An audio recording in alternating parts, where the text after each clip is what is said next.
Hi, this is Coffee with Dr. J, the podcast version of me chatting with some of my former students. I tried something different this go around. I wanted to bring in, I talked about I used to be a math teacher. I wanted y'all to see that it's for real, that I used to be a math teacher. And I got some of my former babies in the space, and I really want to showcase them and what they're up to now. And we'll just have some conversation. So we'll start it out. Jump in there, Camille, and share a little bit about you and who you are and what you're doing. Sure. So my name is Camille Hart. Currently, I am a research program director at a academic health center here in Arkansas. I've been in this realm of public health for over 10 years. I'm originally from Arkadelphia, and that's where I met Dr. Jackson. Uh, actually, I met him. He was my student teacher in my math class. Um, I don't remember a lot from the actual class, Mm-hmm, mm-hmm. but I remember a lot about our interactions from starting from that class through our involvement with the King team, where he served as a leader for that outreach organization that I was president of at the time, and our relationship grew from there until now.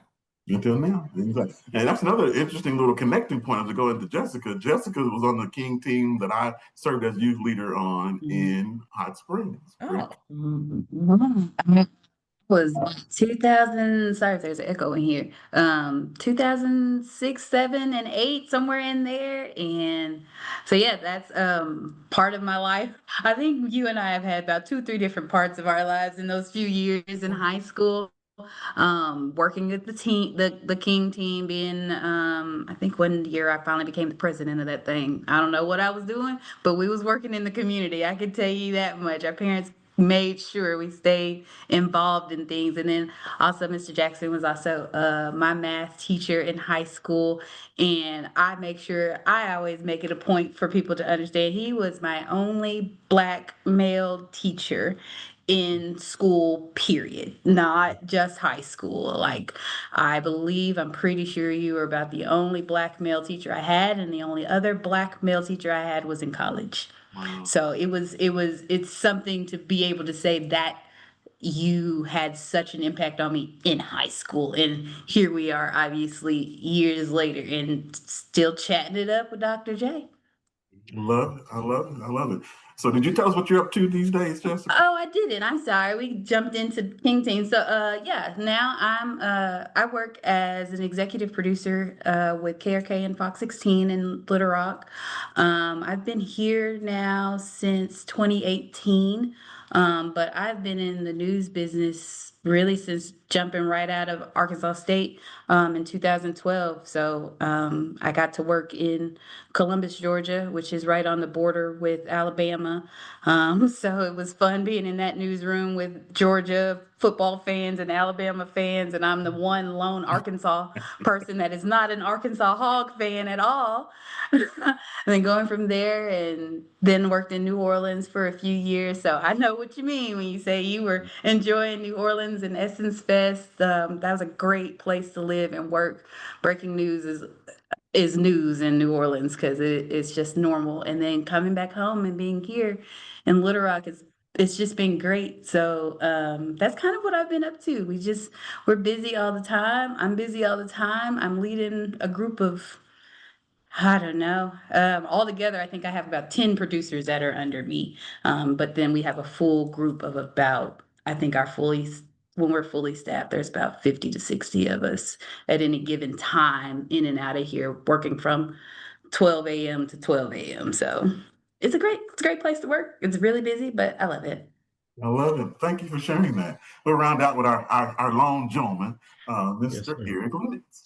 Yes, sir. So my journey, of course, I graduated Hot Springs High School 2009, and I connected with Dr. Jackson. He was my, ninth grade math Mhm. teacher. Yeah, it was ninth. No, yeah, it was ninth grade. Around maybe, I don't know if you came in. Did you come in later? Did you start the year that year? I can't remember. But it was So it was 2005 in September. 2005. I came in late.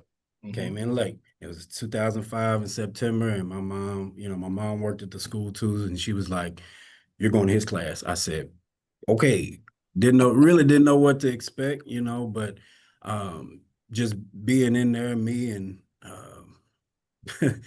a bunch of other ones full of energy. And of course, ninth grade is different, you know, you're still figuring yourself out. You're still um trying to fit in, and you know, am I going to be rebellious, or am I going to be, you know, and it really doesn't matter who you are. You just kind of trying to find your way.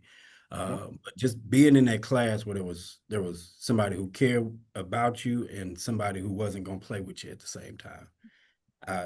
Here are my boundaries, here's my structures. We can laugh and joke all day, but I need you to understand this math.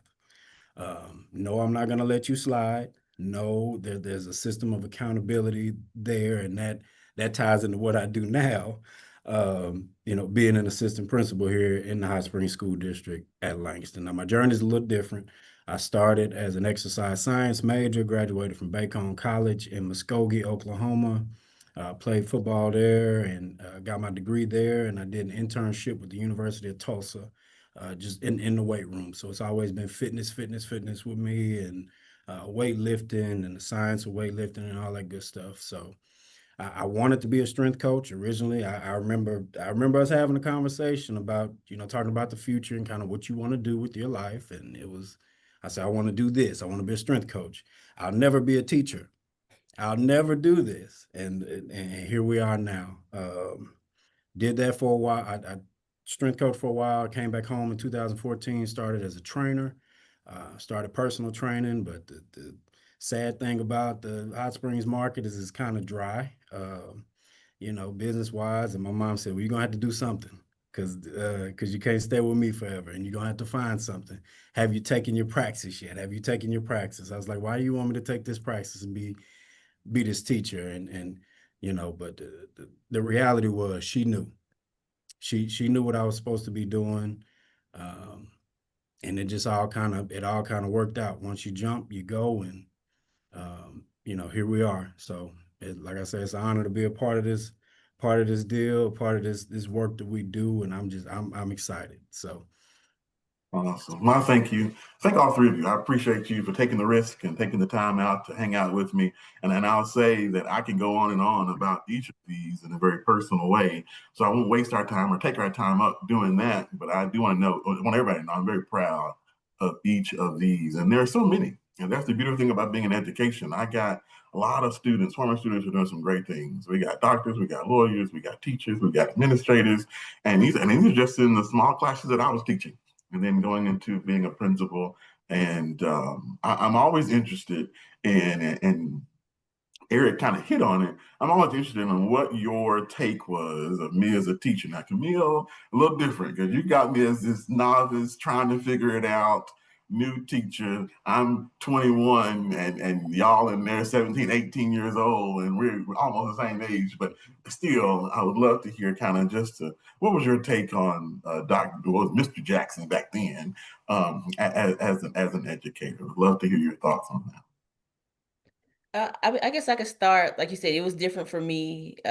You were student teaching. There wasn't, I mean, you just came like more like a friend at that time. And I think you also had a mind of like service. And so with that involvement of you not only you were a student teacher, but you grew from being a student teacher to being a leader in our community in Arkadelphia, a place that you were not from. I mean, you were a student leader at Henderson, but you weren't from that community, and took our youth under your wing to lead us, to help us with doing service in the area. And we had a good time. You know, even when we weren't doing service, like we knew a safe place and a safe person we could go to would be Mr. Jackson. And you know that our parents knew that, and that everything was gonna be okay. Like, what y'all doing? Mr. Jackson gonna take care of us. We about to go do this, do that, you know, whatever. And I I wish that all students had that same type of interaction that I had with you as a teacher and a mentor and as a leader. Awesome. Thanks for sharing that, Camille. jump I'll jump in on that because you were that person of always involved, always trying to make sure we were involved and also trying to keep us straight in class. Just from being in King Team, you knew being with Mr. Jackson, he was gonna make you do something. You weren't just gonna sit around. You weren't gonna sit around in the class, and if you were in this group with him, you weren't gonna sit. Even when we were in Spot, Spirit and Pride of Troy. Oh my gosh! Even as high schoolers, we were I remember, didn't we had like a retreat or something? I feel like my senior year, and we went I don't even remember where we were, but I remember we were painting the banners that we were putting, like we had pride in being in our school. Like a lot of kids now, I have a few friends that are teachers, one that just recently moved and is going to be a teacher in another town. But from where she was just like, these kids don't seem to care. Like I just have a few that do, and then the other ones that don't. And you know, we had those conversations. I would be like, you just have to find the one. You can't save everyone, even though you want to. And I feel like that was definitely how you were. You always were looking at a way to try to help everybody, every student, no matter how far behind they were and were never going to catch up. You didn't care. You always stayed on people. And when we were not acting right, whether it was in the class or in one of our meetings or something, you're like, you can go. You can come back when you act right, but you can go for now. Like we knew being Mr. Jackson, you weren't taking no mess from nobody, but I think it made people respect you more. Like we knew you weren't going to take no mess, so we knew we weren't going to mess with you. And I think that's what I love, and that's what I even tell my friend now. When she decided she wanted to become a teacher, I said, "You are going to become that teacher that somebody is going to remember." So it is up to you to make it if they remember you for a good thing or a bad thing. And after, I think she had them for 3 years, and they were seniors and juniors too. So you know how those are. You know, I know. A lot of them now, they sang her happy birthday last year. They knew it was going to be their last year with her. The years before, they kept trying to get her involved in like the parent teacher student conference kind of things, and she was like, "You were right.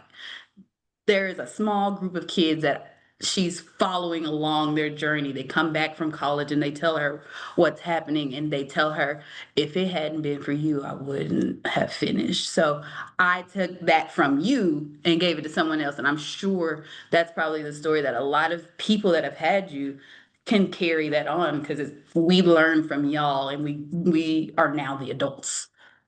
Awesome. You know, I didn't anticipate this being as therapeutic as it is. Some things you kind of forget about as you go into this journey of life, and you don't know what all people take in. And I promise you, to our listening audience, I didn't prompt any of these responses. This is authentic conversation. So thank you, Jessica and Camille. Anything you want to jump in there on, Eric? Yeah, and just I see it all. I see it, but it's the balance.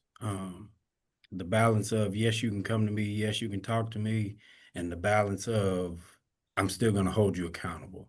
I remember for me, because I was one that kind of not necessarily got away with a lot, but I knew how to work it.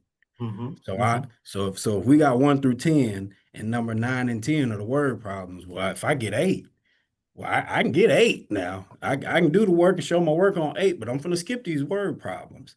And I remember trying to turn in an assignment, and you were like, "No, I'm not accepting this." "Oh, what you mean? I did 8. I did 8. I didn't look in the back of the book because that's where the answers were. We know that the answers in the back of the textbook." He said, "No, you need to do 9 and 10, because these 9 and 10 they're always gonna show up on the test." And that's kind of, since moments like that, that's kind of always been my mantra. I always do the word problems, because oftentimes we try to skip those things that make us stretch. And like I said, you definitely did that. There was always accountability and this attitude of just service. I couldn't imagine loading up 16, 17, 18-year-olds, taking them on a bus to an away game, and having to supervise them, give up my Friday night to kind of, just to give them something to do and and just be a servant leader, and just even going back, my reunion was not too long ago. They still talk about stuff like that. So just Mhm. your brand of service, your brand of accountability, like is, you are one of those teachers that they always remember. So it's a great thing. Awesome. Thank you for sharing that. And for those who aren't from Hot Springs or aren't aware, Spirit and Pride of Troy was a brainchild. We sitting around, we said, you're gonna have your athletes, you're gonna have your dramatic people who are in drama, who are in dance and things of that nature. But then you're gonna have your cheerleaders, your dance team members, and you got those students who, you know what, they like school, but they're not really wanting to do any of those things. And so we created the Spirit and Pride of Troy, which was simply an organization that was going out to support our athletic programs. And so we showed up, and all I gave them was a T-shirt, and they had to pay to get in the That's all game. we needed was Yeah, a I gave shirt. them. I still Yeah, have my shirt. Still that's got it. my Oh, I shirt. love it. I love it. I still got Um, my shirt. and so that was fun times. And thank you. My passion isn't new. I think what I'm hearing in this conversation is that it's been the drive, and it's been about. I didn't know 10, 15, 20 years ago that little Eric Dean, the ninth grade football star who was doing some phenomenal things as an athlete, would grow up to be an assistant principal. But I wanted Camille and Jessica to have whatever possibilities they could see possible, and I knew that started with education, and so we were pushing it. And so thank you for sharing those things.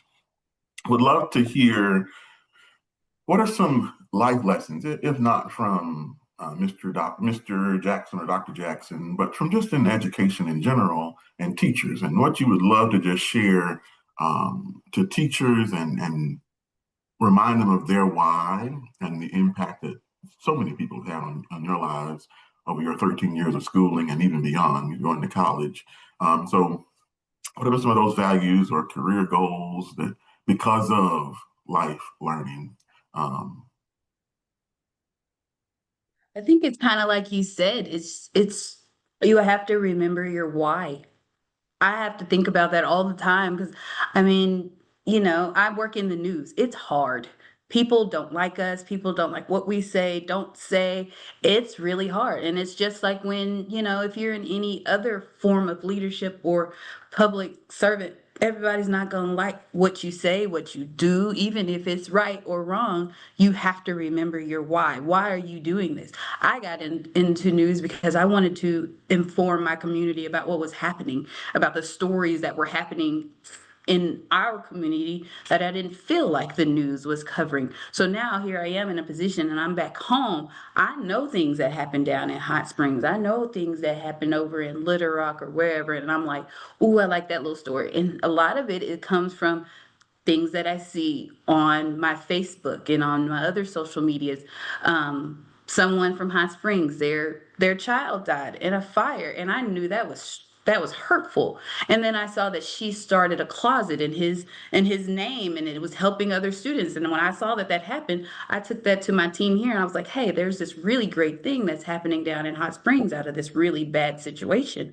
We did that story, and that closet is still flourishing in that district. And it's just small things that people don't know are happening or aren't aware of. That's my why, keeping people informed. And now I'm teaching a lot of these younger journalists to understand this is a job. It's really important that people know what we're doing. And you have to understand why you're in it, not just to say, "Ooh, y'all were all wrong about all of the things that you did." Why did you get involved in this? My why is I want people to stay informed. That's my form of service. I'm not going out there digging ditches and making things. I'm literally doing what other people are doing just from the outside looking in. So I think that's definitely something I carry with, is just always remembering my why. And that's why what I teach other people is remember why you're doing what you're doing. I love it. I love it. Thank you. Why is important? That just made me think of like a memory, and it's kind of flipping that why. I was a cheerleader in high school, and I was really unhappy. I Mhm. did not like it. I was miserable. And I remember I was talking to Mr. Jackson after school one day. I think we had like a break. It's toward the end of school year. We had a break. Uh, I'll be prepared to go to summer camp. And I think I was just talking about like how, I don't know if you noticed how unhappy I was or something. And he's like, "Dude, what's wrong?" He said, "Why are you doing it?" And I was like, "I don't know." He's like, "If you don't like it, don't do it." And I was like, "You know what? You're right." So I went home and I told mom, I walked in, I said, "Mama, I think I'm going to quit cheerleading." And she didn't pay me no attention. She said, "Oh, okay, all right, fine." Next day, or whenever we had practice, I went and I was going to the practice to go resign. And on the way, I saw the head football coach. And I told him, I said, "Hey, coach, I'm quitting cheerleading. Can I be the manager?" And he was like, "No." I was like, "Okay." Because at that time, we didn't have managers. Walk into practice. Apparently, on the way, he saw the cheer coach and told her. She came in, she was really upset. And there was a whole ordeal. But that was the best decision I ever made. And I'm so thankful to Dr. Jackson for being like, "Hey, if it does not make you happy, then don't do it." Now my mom was upset with me for a minute because she's like, "I paid all this money and you done quit." And I was like, "Mr. Jackson told me to do it." But no, but seriously, like my senior year was a better year because I dropped something that was making me sad. And and one of my mantras that I follow now is like, if it brings you joy, go ahead and do it. And if it ends up bringing you joy, like, then stop. At one point, that was bringing me joy, and then it stopped, and so that time was up. And so it's okay to let go of things that don't bring you joy. Oh, I love it. Oh, so, now I hope Miss Gloria don't go ahead and watch this, but true, that it is important. It is important, and I still live by that personally now. If the work that I'm doing doesn't feed me happiness and joy, then why do we continue to do it? So many people are living miserable lives because they're living a life that somebody else has put in front of them. And I know all of you are living your best lives at this point. Thanks for that reminder and that story, because it's still a true mantra that I live by now. Eric? Part of mine is just resilience. Like you don't always, especially in in this field, sometimes you think you're surrounded by all these high level thinkers, and it creates some insecurity sometimes because you're like, well, I don't think as fast. I don't think like that, but I keep learning that if you show up every day, eventually you start to figure it out. It ain't necessarily faking it till you make it, but if you pretend like you know what you're doing long enough, eventually you start to figure it out. And you just not, y- I mean, you eventually find your way. That was one. And then I would definitely say just keep going. There's no, I mean, you can't get it wrong if you don't quit. Um, um, I I think over time, just like there's no limit to what God can do. I know this is a free, Good. No, this you're, free spirit. Okay, I I love just want to make sure I'm in the right spot. it. Like I said, I don't mean to take you to church, but it's been a testament in my life. Like I'm never gonna be the smartest guy in the room ever. Um, it's not that I can't keep up. I'm not gonna be that guy, but I'm gonna keep showing up, and I'm gonna keep building relationships, and I'm gonna keep being a great business person in this people business that we're in. You know, you create your ministry wherever you go. I believe it's our job to make somebody else's life better, no matter who it is, no matter what space you're in. How are you affecting the people that are in front of you? And I definitely think that's some of the qualities that I've learned over time. You don't always have to be the best or the brightest or the sharpest, but you show up and you make somebody's life better. Period. And and blessings flow that way. So As a former teacher, y'all making me show up proud. Man, I am so proud. And I say that with all sincerity of who you are, how you show up each and every day, and the impact that I know that you're making, not just in your work, but in your personal lives and those around you. And so I appreciate. As we wrap up our time together, as I said, I'm going to try to keep you with your 30 minutes or so. I would love to hear some of your nuggets, some of your final thoughts. You shared a lot of great things, and I appreciate all that you shared. But any final thoughts? It could be centered around faith. It can be centered around, encouragement for educators, centered around just life nuggets in general. So would love to hear some of your final thoughts as we exit our time together. This makes me think about, I don't know, I'm so fortunate that so many people supported me as I was growing up in Arkadelphia. And, my mom was a single mom, who was disabled, who had, kids who had a huge gap between them. But because of the community, because of her, I was able to experience many things, and I never forget that. And because of people like Dr. Jackson, I was able to experience different things and go different places, and experience the things together. Um, and even like with my mom has done stuff with us, and so it's just like that extension of family and support, and that still carries on with me today. So like recently, the FBLA team in Arkadelphia went to nationals and got eighth place out of hundreds of clubs. And I it made me excited, because when they were doing their fundraising, I was like, I was in FBLA, people supported me, I want to make sure that I give back. And so it was upon my heart. It's like, okay, I want to sponsor somebody for this, because somebody did this for me growing up. And especially do that for someone in my hometown. Now I don't be down there often. No folks don't really know me, but I still want to support because people supported me. And coming from a community like that is awesome. Like, I've lived in some large cities, and people do not have those type of relationships with, you know, their hometowns, with their schools, with their teachers and things. And I'm lucky to say that I still have relationships with former teachers, former principals, former leaders in the community to this day at almost 40 years old. And I am blessed and thankful for it, and want that for other people in my village. Oh, I love it. You got give me little chill bumps over here. I love it. Awesome. Thank you for sharing that, Camille. I was trying to think. Eric, you got yours yet or not? I mean, I got something. I got it. I think how I'll wrap up is just a final thought, man. Is extremely appreciative of the opportunity. And you've just always you've been a testament of growing where you're planted and watering the area you're planted. Um, my particular favorite story. I remember you lost your mother while it was your first year with us, and I didn't expect to see you for maybe 2 weeks. It's big deal. It's a big deal. You showed up in 4 days. You know what I'm saying? And you said, I have to keep going like it's a regular day. And that's stuck with me my entire life. So I applaud you.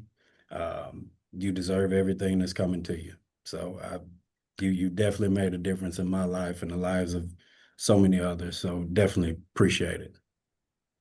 Okay, you trying to bring down some waterworks, I'm because sorry. again, He you don't about to do know it. He what about to baby. do I it. had I saw to. that blink. He had to blink twice. Yeah. Man. Yes, in 2005, six, my first year in Hot Springs, I lost my mother. I didn't know my students saw that, felt that, didn't even remember that. That's almost 20 years ago that happened. Thank you for sharing that again, Eric, because I did. I said I got to show up, for me, for sure, to keep some normalcy, but also for the kids that I'm serving. And so, man, y'all doing too much today. I didn't anticipate any of this. All right. Well, Take it easy over well, there. nope. I'm gonna bring it on home because it makes me think of something my mom always says, and I always kind of like, whatever. But she always says people don't have to be nice. They don't have to be nice. They don't have to help, and they don't have to. But y'all, when I say y'all, all of our teachers that we had there, y'all cared. And I know a lot of teachers now, they care so much, and it's just really hard to care and keep hitting a brick wall after a while. But the fact that y'all cared makes us still care. We had those pillars. We had you and Miss Littleton, and I had Miss Redding, and I remember one day I was exhausted. I was overwhelmed. And it was, I think, one of those first times I really think I was going to have a panic attack before I knew what it was. And I went into her room and I was just bawling, crying, bawling, crying. I don't even remember what it was over. But as a high schooler, as a senior, I'm sure I thought my life was over and I couldn't do anything else. But she stopped and she talked to me and she gave me a hug. I don't think that lady had ever touched me in that way, but for her to give me a hug in that moment, and she knew at the time to call my boyfriend at that time, bring him down to my room so we could all just sit. To have somebody that cared enough shows me that somebody did that for me. So I got to do that for kids now too. I don't work with kids, but I call them kids because I call them kids at work because a lot of them are right out of college and they don't really understand, and they get really down on themselves sometimes because they don't think they're doing a good enough job. They get imposter syndrome, like you were talking about, Eric, and they don't think they're doing. I get imposter syndrome sometimes. When I became an EP, I was just like, this isn't the job for me. I literally remember going in my assistant news director's office in like a few weeks, maybe a month later, and like, do you want this job back? I don't think I'm doing good. I'd rather go work at Burger King or something. I don't think I'm doing the job that I think I can do. But he had to stop and be like, you're doing fine. Who cares that you don't know how to use this system yet or you don't know how to do this yet? You'll learn it. It doesn't matter that they know how to do it. They'll teach you. That's why you have people that you work with. They teach you so you can teach others. And now here I am in this place teaching other people to keep going, keep doing their best job. If you can't do your best job, let's do something else so that you can do your job the way you can. It always, I tell one of my producers all the time, I'm gonna always be a person in your story, but it is my job to make sure I'm a good part of your story. I don't want to be a villain unless you need me to be a villain to push you to do better. And those first years of him being here, he didn't like me. That boy talked to me every single day because he's comfortable with me. He's comfortable with talking to me and telling me his issues here at work and at home. And it makes him want to come to work and do his job every day because I take the time out to just let him be himself, and being that good person in his story means he's going to go off and tell other people, man, I had this manager that was just so good, she really helped me and she really pushed me through, and that's why I'm the person I am today.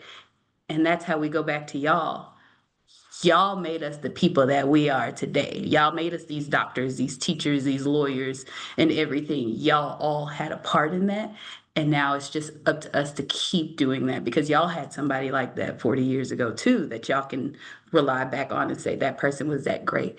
So that's where we are now. We're the adults. We're y'all. We have to do that for these kids now. And that's what keeps me going and keeps me pushing other people, knowing that I have those pillars behind me. I'm going to be somebody else's pillar one day. Man, kudos. I'm applauding all the way, all the way. You all are rocking. And I heard a challenge for one, our educators for sure, and for adults today to continue to give back and pull up those young people that are coming behind us. But also, I heard a challenge and a charge to young people today. Don't quit. Don't give up. Keep pushing. Keep falling forward. Keep showing up in this space. And at the end of the day, if you know your why, you keep pushing towards your why, do the things that give you joy. And I like the way Camille said joy and not make you happy. Not everything that makes you, not everything that gives you joy makes you happy. But what gives you joy speaks to you, and you talk through those things. And so, man, I'm so grateful for our time together. And I promise you, I didn't go pick all the superstars to get on here. These are certainly some superstars, but we all have superstars in our lives and have an opportunity to showcase them. I'm thankful I get a chance to showcase three of my superstars, and Eric, Camille, and Jessica. To my teachers, to my educators, one final little thought I put on the table for you. And it's a simple phrase. And I know Eric can understand it, especially working in elementary. I promise you, they do grow up. and they grow up to be awesome adults. And so I got a chance to spend some time with some awesome adults, and I appreciate you. This is Coffee with Dr. J. Thank you all so much.